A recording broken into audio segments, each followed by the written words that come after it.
of this event. Let's hear it for the Canadians who are here. Yes. Our next inductee is a former Canadian Football League legend, a Grey Cup champion, and successful businessman who is currently the commissioner of the CFL. This is Randy Ambrosie.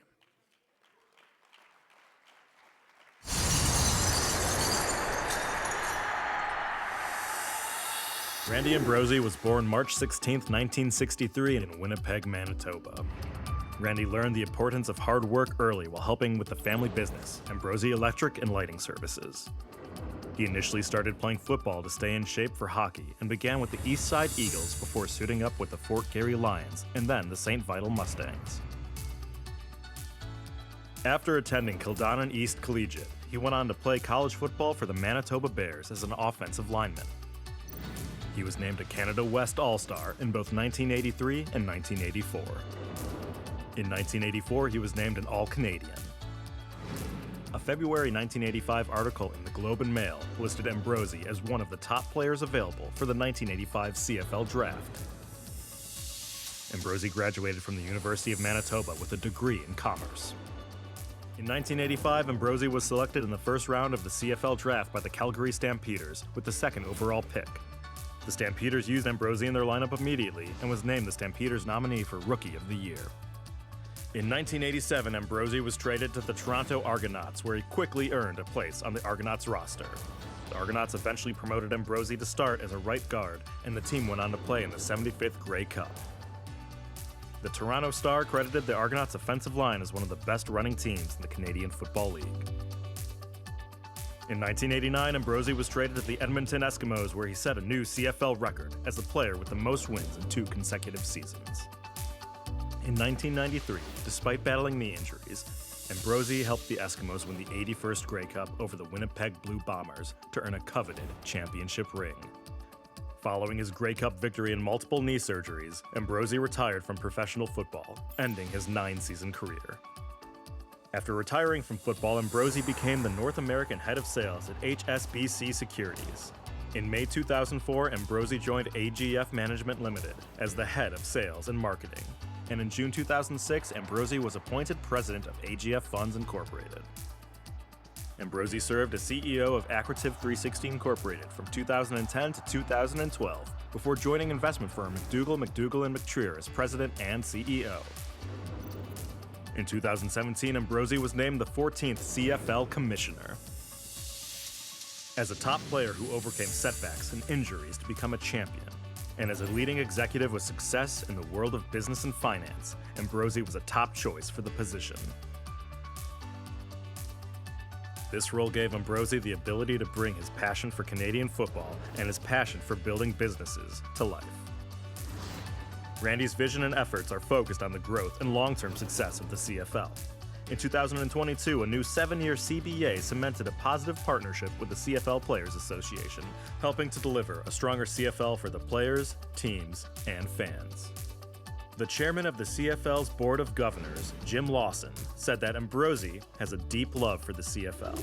He understands and respects its players and coaches, enjoys strong ties to its partners, and he has a strong appreciation for the fans who make all we do possible.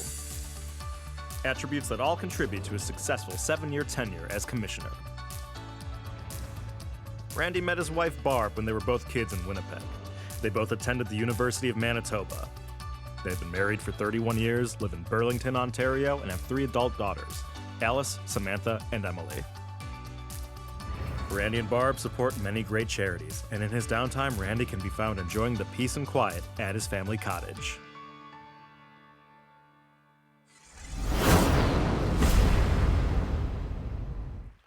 The Gridiron Greats welcome Randy Ambrosie into their Hall of Fame.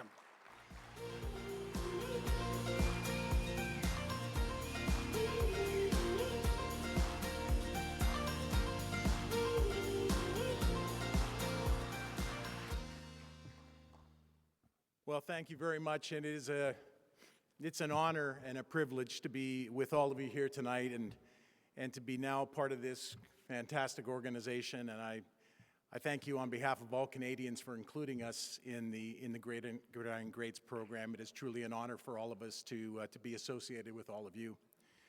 You know, I was talking to a couple earlier in the foyer, and I told them my speech would only take about an hour, and it would it'd be a little slow to start those early years, and then it would pick up towards the end. I don't think it'll take a full hour, maybe 45 minutes. But I thought that perhaps I'd share thoughts on three things that are different but ultimately connected, and those three things are family, football, and the football family. And I'll start with talking about family. And I was very fortunate to have two remarkable parents who truly did teach us the value of hard work and how to set high goals and to reach for those dreams. I was lucky enough to have three brothers who taught me, and I guess we taught each other, the value of toughness and competition by beating the crap out of each other, which of course, really did help, in the game of football. And then as I grew up in a house of men, four boys, my dad and my mom, we don't think we knew my mom was a girl till we got to university. And we've got three beautiful daughters who have truly changed my life. And they've taught me how to be a girl dad. And that's a skill and that's a title that I wear very proudly. But at the center of everything, at the center of all that's been so powerful in my life and so many things that have happened has been my wife, Barb. And she was my high school best friend, and now we've been married for 38 years. And I'd ask you, if you would, to join me to say thank you to my wife, Barb.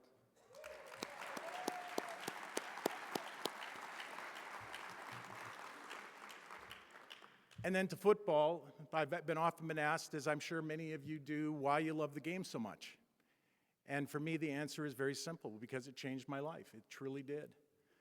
I grew up a kid who was a terrible student. I'm talking a terrible student. My mother came home in tears pretty much every night after the parent-teachers interviews, and she'd ask me why I had the energy to be so rotten, if I could possibly use that energy to do better. But it was football. When I started playing football, what I learned is that in order to have a career in football, I'd have to go to university. And that changed everything. And I had to learn how to learn. And learning how to learn is a very powerful skill. And it's a skill that has certainly changed my life and has led me to all kinds of remarkable opportunities and some successes along the way. And I think about how many people that I've known, that I played with, people in this room today that would share the same story, that the game of football truly changed their lives for the better. And it gives us something to be so thankful for our teammates, thankful for the friendships, thankful for, the great moments and the odd occasional disappointment along the way that ultimately helps to make us all better and stronger.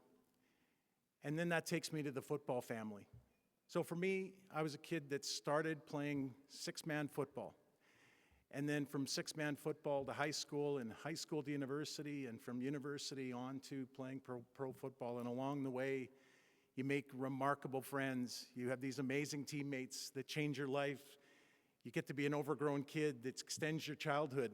That's the greatest thing one of the greatest things for me about playing football was I got to be a kid for so much longer than most. And then in my role as commissioner, we've extended our reach into the world of football. And now I understand that the game of football is not just loved here in North America, not just loved here in the US and loved in Canada, but it's loved all around the world. And there are players all around the world that want to be part of this great game. And we have relationships in Japan and in Australia. We have relationships in Denmark and Sweden and Norway and Finland. We have relationships in England and France and in Italy. We have relationships in Brazil and relationships in Mexico. All these countries filled with players who aspire to the same dreams that all of us, many of us, have had in our lives. And the game of football has given us so much, and now it's an opportunity for us to share our game with all of them and let them dream about the opportunity to play perhaps in the CFL and maybe for the odd few to even make it into the NFL. I often think for myself that this football family, that every chance I get to add one person, just one person to add to my football family makes my life better. And tonight I'd like to say I've now have the luxury of including all of you in my football family, and I'd like an opportunity to be part of your football families. And I believe that when you add someone to a football family, you make the world a better place.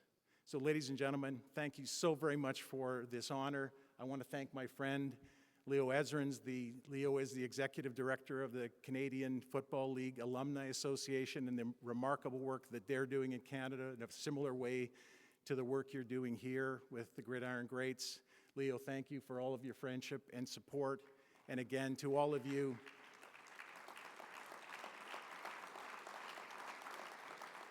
it is an honor to be associated with this great organization, and I look forward to many more years of success together. Thank you very much.